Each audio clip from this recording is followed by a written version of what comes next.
I want to talk for a moment about seafood. The American people love seafood, as you know. We consume about 7 billion pounds a year, 21 pounds for every man, woman, and child in our country. Do you happen to know what percentage of the seafood that we eat is imported? I do not. It's about 94%. Your agency is in charge of inspecting this imported seafood, as you know. Do you happen to know what percentage of that 94% that we import is inspected by your agency? I don't. Yeah, it's about 1%. Yes, it's small, yeah. And of that 1% that your agency inspects, it finds something wrong with about a third. Let's take crawfish from China or shrimp from India. These countries compete with American producers. These countries subsidize their seafood producers. We don't. Yeah. Mm-hmm. These countries allow their producers to ignore quotas. These countries allow their producers to ignore where they're supposed to fish. But the worst thing these countries do, they don't abide by environmental regulations. They shoot their products full of antibiotics. If you eat enough shrimp from India, you will grow an extra ear. They also engage in false advertising. No one needs an extra ear, Madam Secretary. Let me, for example, this is Chinese crawfish. Because of the way they produce it, horrible, horrible environmental conditions.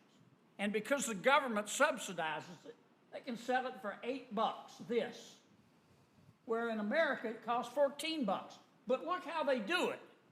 The Chinese call it Boudreaux's brand of crawfish tail meat, wild caught. I don't know anybody in China named Boudreaux. Okay?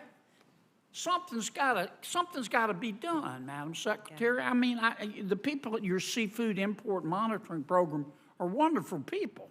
Yeah. But all this product is coming in, and it's harmful, and it costs us jobs. Would you share your thoughts with me? Yeah. So let me say a few things. First of all, I really appreciate your comment. And it's clear we can do more, and I want to work with you to do more. We are extremely focused on transshipment of fish support, from China through Vietnam to the U.S., which is why we imposed a countervailing duty on that. We're trying to add the duty wherever we can, even if it goes, from China to another country, Malaysia, Vietnam to the United States. We're very focused on illegal fishing, unregulated fishing, also mostly done by China. Very focused on that, working with CBP on that.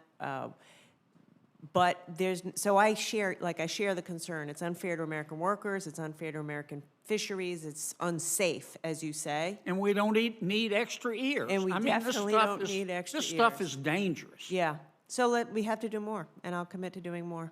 Last question. I want to follow up on my friend Senator Moran's questions. You're right that the Infrastructure Act says your agency can't set broadband prices. But I keep getting reports that you are. For example, I'm not going to tell you who gave this to me, but in Virginia, when you're negotiating the Virginia plan, your agency required Virginia to have a preset or predeterminable price certain as a condition to receive any BEAD funding. So it sounds to me like, at least in Virginia, the allegation is that your people are setting a price. And I keep hearing this in other states too. We are not. And if you hear it, you should call me, because we're not. It's not what the law says, and we aren't doing it. And your state, by the way, has done a fantastic job and was, I think, the very first state to be approved and will be the first state to get their money.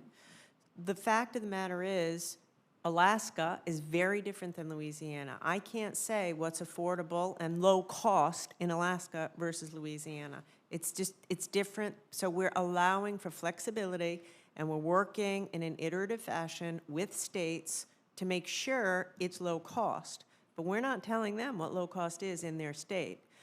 It's a balance, and like I said, I'm pretty hands-on in this, and if you have concerns about these states, I'm happy to talk to you. Thank you. Thank you, Senator Kennedy. I hope you will provide the committee with the explanation of how it is that the seafood promotes the growth of a third ear. I will. Because I find that very interesting. Senator Pete. Couple extra Senator fingers Heinrich. too. It's the antibiotics. If you eat enough of this stuff, you become antibiotic resistant. In addition to the extra ear. Although there are some people I think could use an extra ear. That's true. So that they could listen a little better, but all right. Senator Heinrich.